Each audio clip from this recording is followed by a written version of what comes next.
Welcome to BeastMasters Club. Thanks for joining us. If this is your first time, BeastMasters Club is a combination podcast and Whiskey of the Month Club. You can go to our website, beastmastersclub.com, and you can purchase some really great whiskey, some hard-to-find single-barrel bourbons and single-malt scotch. And you can pop them open while you listen to this podcast, where we sit down with some friends, sample through these great whiskeys, and interview some of the folks from the companies that make them. I want to start out tonight with some awesome news. My co-founder, Ben, and his wife, Sarah, had a beautiful baby girl this week, so congratulations to them. If Ben can't join us for a podcast or two coming up, he's got a really good excuse, but I'm sure he'll be back. This week, we were lucky enough to sit down for a tasting with Signatory Vintage. Signatory has been one of my favorite independent bottlers for years. They put out some epic bottles, and I've been collecting them. And they poured us an unbelievable tasting, starting right out of the gate with a 1973 33-year single malt. So yeah, it was super special. So without further ado, here is the third live BeastMasters Club podcast. BeastMasters Club, experiencing the world's finest whiskey, one bottle at a time.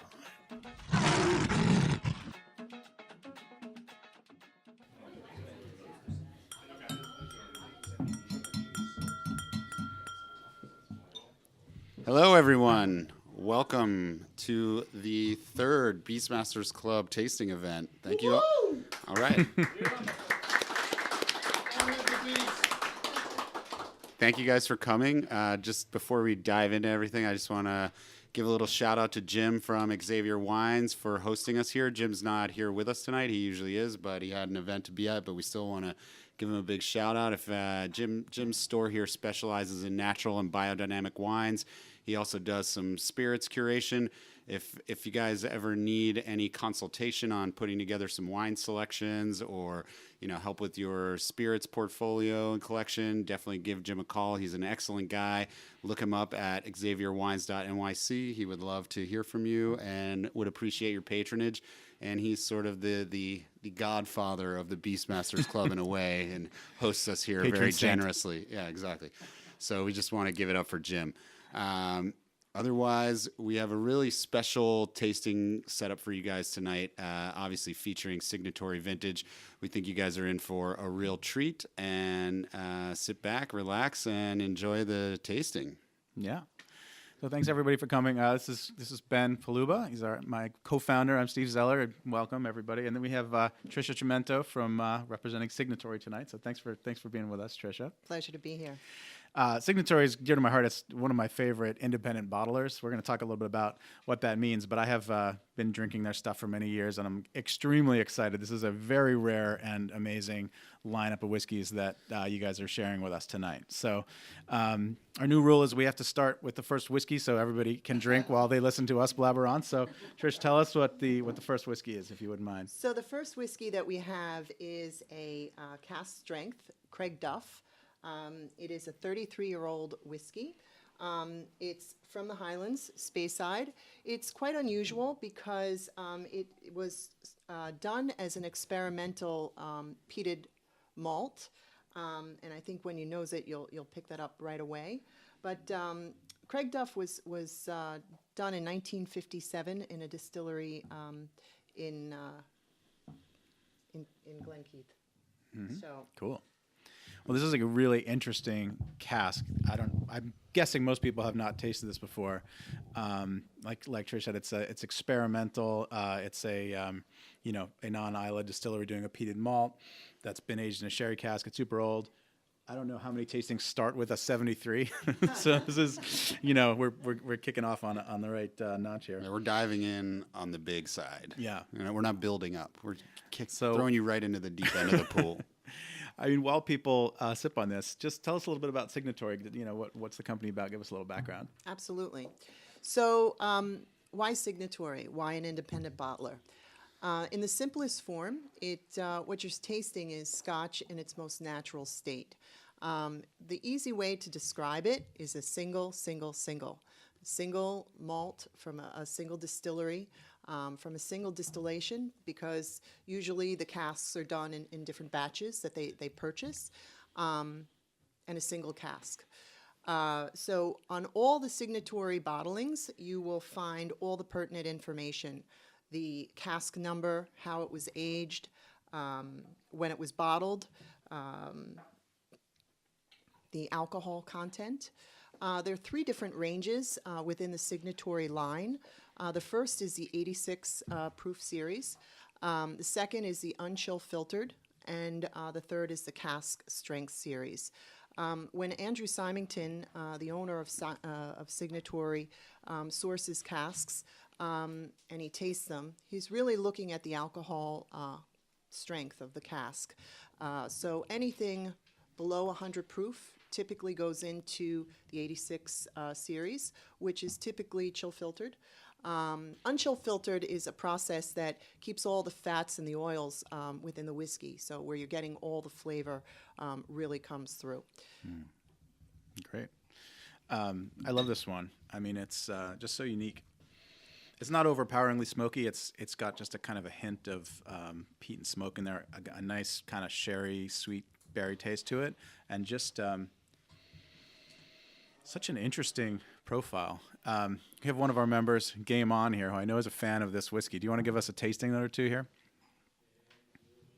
Game On. Game on, indeed. Well, thank you, Steve.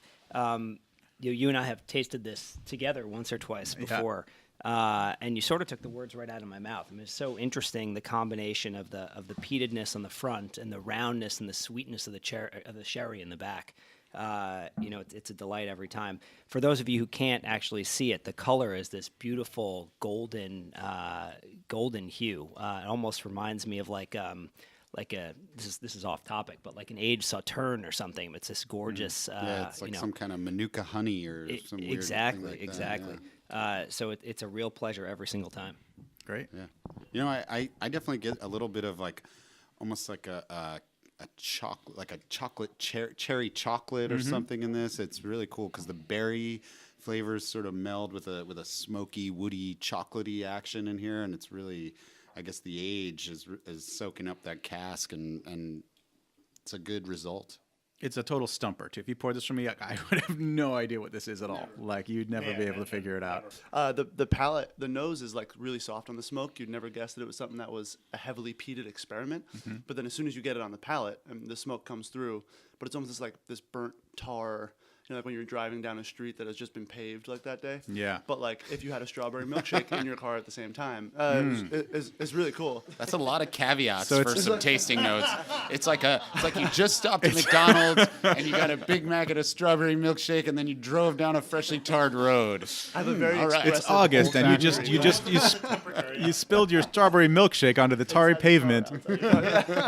So next question. All right, where does the name Signatory come from? What does that mean? So Signatory was a name that Andrew Symington founded in 1988 with his brother. He started, his background actually was in the hotel business. He worked for a prominent hotel right on the outskirts of Edinburgh, and a lot of prominent whiskey companies at the time would entertain their clients there, and they would bring their cask samples to show the different blends, and he had the opportunity to taste them, and that's where he kind of first took a step back and said, wow, this is something really incredible, and eventually grew it into the business that it is today. The interesting thing about Scotland and casks is that there are roughly about 140 different distilleries throughout Scotland, and of which about 40 of them are whiskey houses like Macallan and the Glens and Glenlivet, Glenfiddich, but the balance of the distilleries are sold for blends, and a lot of them don't even get to the market. So sometimes there's surplus casks, and Andrew really saw an opportunity with that and developed it into the business that it is today. So, And is it true that the Signatory he was planning to have like Sean Connery and various other celebrities sign each bottling, but what was the story? It just never happened, and they just liked the name or something exactly. like that? I think his first cask, that was his idea, and he had aspirations of meeting Sean, but which never happened because he didn't need to do it. I mean, the company just really Whiskey took off. sold itself. Yeah, I can see how we can see why. But he Well- he stuck with the Signatory name, which is kind of funny, and like it's a cool story. Well, so Tricia, you've been in the whiskey business for a while, and we have this sort of tradition of giving everyone in the club nicknames. And you told us the story while we were setting up that resulted in your nickname, which I'm not gonna spill the beans yet until we hear it. But can you tell us a little bit of that story, because that was pretty funny. I like Sure. So the area where this lovely shop is the meatpacking district in Manhattan. And during my career, I worked for Remy Cointreau for many years. And the owner was coming into town one day. And in this area, it's very difficult to park. And when the Gansevoort Hotel was being built, there used to be a little garage across the street where they would take people to park their car. Anyway, so I was parking there on a regular basis because I was doing a lot of business down in this neighborhood.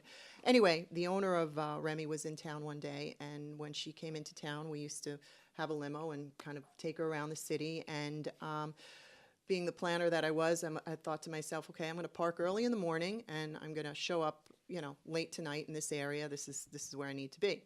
So my boss picked me up at the garage, and here's this big stretch limo. And he jumps out of the car and says, "Oh, good morning." I'm like, "Ready for a long day?" And I'm like, kiss, kiss, cheek, cheek. And I get in the car and we go on our way. Well, by the time we got back, it was probably after midnight. And I was with a couple of my customers, all men. So I'm with a different group of men. I get out. And the parking attendant is kind of looking at me like, okay, made a note of it. And, okay, I'll see you tomorrow. Okay, blah, blah, blah. Next day I was there. I had to go for an appointment in the neighborhood. So I parked in the same garage again. And he said, "You're back again?" And I'm like, "Yeah, it's a tough day at the office. I've got an appointment." He goes, "Well, how long are you going to be?" And I'm like, "Well, I'll be back in an hour. I'm praying this is going to be quick." So I walk across the street. I cut through the Gansevoort Hotel, okay? And that day happened to be very, very windy, okay? So, of course, the appointment didn't start wasn't an hour. It ended up to be 3 hours. And I came back, and my hair's all messy. And, now he's kind of looking at me with a little smile on his face. P.S. that my nickname was the Gansevoort Madam because he thought that I was kind of running, I don't know what, but meanwhile, I'm just peddling spirits and I'm really a nice Italian girl. So it's a bit of a funny story, but I never paid for parking after that. And it was a big joke within my company. So There you go. The Gansevoort Madam, ladies and gentlemen. Maybe. And the Gansevoort Madam always gets free parking. Always gets free parking. Do not pass go, but you do get free parking. So that's great. That may be the best nickname yet. Yeah. So drink at your own pace, but we're gonna talk through these whiskeys for the folks out in podcast land. So the next two are from Highland Park. I know that Highland Park is kind of dear to your heart. Do you want to just tell us a little bit about that distillery and what makes it unique? absolutely. So working for Remy Cointreau, I had the opportunity to sell Highland Park for many years, and I had the opportunity to visit the distillery as well. And Orkney is really a unique place. A unique place for a unique whiskey. And they're one of the traditional distilleries. I think they're one of 5 that still malts their barley by hand. It's really a handcrafted whiskey. But the interesting story is that when it originated back in 1878, the gentleman that started the distillery was actually a preacher by day and a moonshiner by night. And he used to hide the whiskey underneath the pulpit of the church. And It's always those seemingly righteous ones who are the ones you got to look out for, right? Exactly. And Kirkwall was a very prominent port because a lot of the Dutch fishermen would come in. So anyway, he eventually was caught, and it never went to trial, but his arresting officer actually bought the distillery. And Nice. Interesting. The water that he used were from two streams that was called Highland Park, and that's where the name came from. So an amazing whiskey, still handcrafted today, and just love it. And is this the northernmost? Is that the northernmost part of Scotland? It's certainly closer to Oslo than it is to anywhere else. It's really a magical island. The ruins there date back to Neolithic times. Wow. Just an amazing place. Cool. Yeah, I'm super fascinated by ancient history, and I've always heard all of these tales about Orkney and wanted to go there. And I feel like I think there have been people living there for thousands of years, and it's stretches way back in time, and they maybe even have a strange ethnic lineage where they're not, I don't think, Celts. They're not necessarily Norse. They're people ended up there just ages and ages ago and never left. I think they have an advantage in the fishing because of the North Sea and the Gulf Stream current that actually brings warm water all the way that far north. Otherwise, it would just be Arctic up there. And I think that's why Iceland and Scandinavia and all of that, Ireland, Scotland, exist as places where people can live. Look at the brain on you. Yeah. Wow. Hey. Jeez, okay. But yeah. Well, we have two Highland Parks here. One from the Unchillfiltered. This is 1999. And we have two BeastMasters here. We have Professor Rickhouse and the Whiskey Warrior. Do you guys want to give us a tasting note? It's got this really nice herbaceous, very good Sauvignon Blanc-y type thing going on, a really nicely made Sancerre. Just really beautifully aromatic and slightly floral. I've never gotten that from a Highland Park, so this is really fun. Cool. So one thing that I think really stands out with Highland Park is the peat that's from Orkney. They use 20% of their malt is peated, but the heather content is really what makes it different than, for example, Ila, where you get a much smokier style to the malts from Ila. But Orkney, I think that's what you're picking up, is that floral heather. And, when you hand harvest the peat, it has a higher moisture content, which is really ideal for having a moist smoke. Well, I'll give a tasting note on this 25-year because I just want to take a sip of it. But this is 1988, bottled in 2014 from a hogshead. Only 749. Oh no, cask number 749. Only 216 bottles made, and it's 50. I need to get my prescription checked. 50.7%.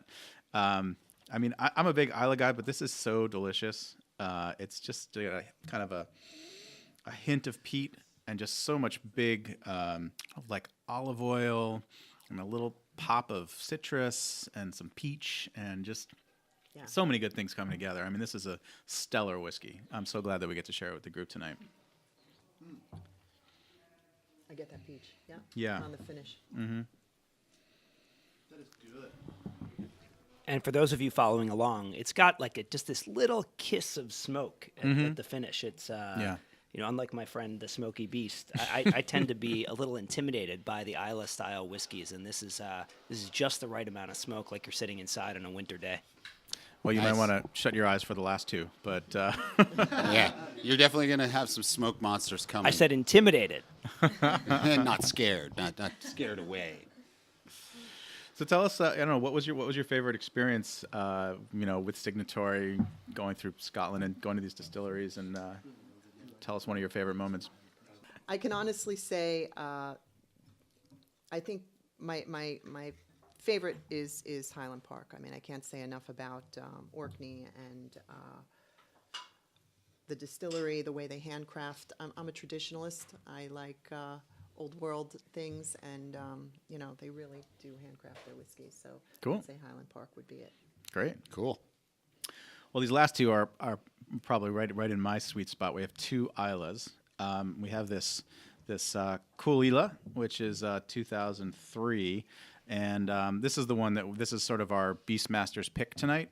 We got enough that if everybody wants one, they can get one. The folks online will probably have the chance to pick one up. We got a bunch of this stuff because I think it's phenomenal and, a kind of nice, affordable, good whiskey. So these two are a lot smokier, a lot more kind of full flavored peaty ones. This is the 2003. Ben, you want to do tasting notes on this bad boy? Sure. I'm gonna give it a little sip. Maybe if anybody Caol else. Ila is very distinctive. You know, it's something I can always kind of pick out from a table. Yeah, I mean, on the nose, you can also always tell it has that different kind of smoke. It's almost like it's on fire right now, as opposed to like smoke that maybe had settled into a set of curtains or something like that in your house. This is like a green wood fire is burning in the middle of the room when you nose it. I've heard it affectionately described as litter box. Okay, no, I do get that when you for say me, it. it's silly putty. I get like this nose of silly putty. I don't know. It has like almost silly putty, or I guess you could also say there's this stuff I painted houses once, like for a summer, and there's this stuff called like Ready Patch, which is like a caulk compound kinda that you thing? use to fill holes in walls and like yeah. patch up big cracks, and it has like a little bit of that synthetic, turpentine, silly putty, weird plastic compound flavor. That's kind of what I love about whiskey is like, It's making everyone really want to drink it. yeah, no, that's the thing, right? That's what I love about whiskey is like all these things would not normally be appetizing, like cat litter and Band-Aids and like tar and dropping your milkshake on a tarry asphalt ground in the steaming summer and like silly putty and stuff. But these are all they're all good. And when I say that, they're all like really nice, good things that you get into the nose. Well, I think it's mostly because people are trying to come up with descriptive, like very distinct smells and tastes that they can relate to other people in a way where you're saying like, what does this taste like? And people are like pencil shavings and things like that, where you're like, it's not about being appetizing, but they really want to bring out some kind of evocative, very specific flavor or smell. And like, how else do you describe that? You have to use some kind of very specific reference that'll immediately call to mind, a very particular thing. Yeah. And I think that's why you get all that, like, it smells like crazy glue mixed with Atari Road and, Atari Road baked in honey. And people are like, oh, yeah, that's exactly what it's like. And so it doesn't make really any sense when you think, if you were just to tell somebody out of context, but then when they are trying to describe it themselves, they come up with that too. Like, yeah, that's cat litter. That's exactly what I smell. So Get cozy. for something that might sound more appetizing to people, once you get past the smoke and the weird kind of good acetone thing, it's almost like the way we like pumping gasoline at the gas station, where it's like that smell that's like, it's a weird descriptor, but like you love it. There's this really kind of nice orange marmalade thing going on the nose, but like it continues onto the palate, and it's really oily and viscous, but it's beautifully pale and light and delicate. I'm curious if this was like a second or third fill hogshead. Do you know? It's so light for 12 years. Yeah. Yeah, it could be a refill instead of like a first or second fill like this. This absolutely. I mean, you're right. It's almost like just such a nice, super pale gold, obviously uncolored. Yeah, I just think Right. those citrus elements are so prevalent. And once you get past the smoked, I think people that maybe wouldn't be used to having anything that's really peaty on a daily basis might just be like, whoa, that's a smoke bomb. But it's not. I mean, the smoke is like really delicate, even though it's powerful. And then those citrus notes really come in beautifully at the end. And you get that sort of oil and the viscosity on the front where it's a little bit softer and buttery, and then the smoke sits in. Yeah. I find versus other types of whiskey, sometimes you get the smoke up front. It's sort of like you get the sort of flavor on the front, and then you get the smoke flavor on the back, which is kind of interesting. Well, one thing with the independent bottlers is maybe a lot of the whiskey you buy off the shelf is colored, right? They use caramel coloring to make it darker. They say it's for consistency because, of course, every bottle needs to be the same color, which I think is, maybe a little ooey. I don't know. It's BS. It's total BS. Yeah, they want to just make want it that seem deep caramel because color. it's more attractive to the eye if it's got that caramel color. But Signatory, I think, would never color a whiskey, which is, and I think that the caramel, you can't taste the difference. It's got this, it just sours the taste just a little bit subtly. So that's what we look for. I mean, people that put out, Cask Strength, unfiltered, uncolored stuff is kind of the whiskey purists approach. So to me, this one is a really good, like, I love smoky Scotch, obviously. The smoky malts are what we do here. We are the BeastMasters. We like the smoky beasts. Steve is the Smoky Beast. So there you go. But I think this, if you're into that kind of thing, this is a really nice kind of everyday drinker. It's nice, it's mellow, it's smooth, and you can really just sip away at this. Yeah. Like, I could drink this for a whole weekend. It's You know? which we have done before. Yeah, exactly. It's super approachable, you know. The proof is like kind of right in the pocket, where it's not overwhelming. But the fact that it's not filtered kind of gives it that oiliness and that meatiness that you still get a lot of the flavor out of it. No doubt. If you brought one of these along with you for Thanksgiving, no one would be disappointed. We wouldn't We'll kick put it you that out. way, Yeah. You wouldn't get thrown out of your in-laws' house for bringing it along. It might even ingratiate you a bit with your father-in-law if you're looking for some of that. And Caol Ila was one of those distilleries that I mentioned earlier about that was used particularly for blends. It wasn't until about 10 years ago that you just started seeing their name on bottles. So Right? Didn't they specifically produce for like one big blend mostly? I believe it was Chivas. Okay. I believe it was There you go. Chivas. I had heard that. Yeah. But they do make great. I know Steve loves Caol Ila. Like, Yeah, and, I'm a big so Caol we Ila have- fan. And it's also one of these, I mean, you know, Ardbeg and Lefroy, you really can't get your hands on older stuff. It's very expensive, right? If you're going to get a 30-year Lagavulin, you're talking about thousands and thousands of dollars. But, you know, Caol Ila you can get, you know, especially with the independent bottlers, you can get really amazing stuff and still affordable. So, you know, go out and shop for that. You want to tell us about this lovely Lefroy? Yeah, so this is a Cask Strength. It's a 15-year. It was aged in a hogshead. And Lefroy was actually the first whiskey I ever tasted. And wow. It's, yeah. Lucky. Dove into the deep end. Yeah. And someone said, you know, They here, shoved you taste right in this. there, And, yeah. you know, it's definitely a love-or-hate style. But as soon as I tasted it, I fell in love. So I think this one in particular I put last, even though the age of it is only 15 years, just because of the phenols are so high. It's probably double of what Caol Ila is, probably upwards of 60 parts per million. So Talking smoke-wise. yeah. Smoky. Lefroy Yeah. likes Parts per million. a Yeah. smoke bomb. I love the Signatory bottling. We have all the bottles up there on the wall, and we'll post the picture online for folks in the podcast. But this Cask Strength collection, these sort of decanter bottles, is such a beautiful thing. And for anybody who collects it, you know, having one up on the shelf is always like one of the, you know, crowd pleaser sort of ooh-ah type of bottles. So It's for super sure cool. the best bottle and tube Yeah. style that I've Yeah. ever seen. They knocked it out of the park. But honestly, it just has. There's something about it. It's substantial. Yeah. It has like a nice sort of old world feel. It's not cheesy, but it's ornate enough. You know, like the design was probably like, it's not high design, but it just works. It's perfect for what it is. And the bottles are really what I love from Signatory, from the Cask Strength collection. Yeah. Like you could brain someone with those things. They're so heavy. like a wiffle ball bat, yeah. it's like a serious piece of equipment. You know, you pick one of those things up and you're like, man, that's heavy. And even Yeah. when it's totally empty, it's like you're still like, man, that's Yeah. heavy. You want to like keep it and use it as a water pitcher or something. Yeah. So I have one quick thing to say. I'm a peat freak. Like I love smoky peaty scotches. It was one of the first malts I had ever had was Ardbeg, and it was given to me, and I immediately fell in love.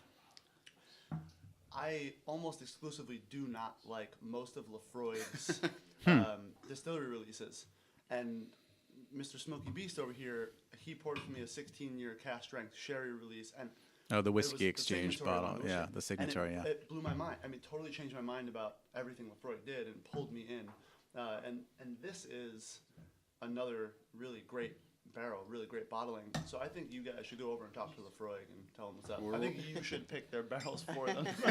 we were actually talking about that before with Tricia, and it is definitely in our plans for the future to try to get over to Scotland and do some barrel picking with Signatory. Yeah, well, this is a big announcement. Tricia offered to do a BeastMasters Signatory cask. So, Yeah. wouldn't that be kind of sweet? Yeah. Yeah.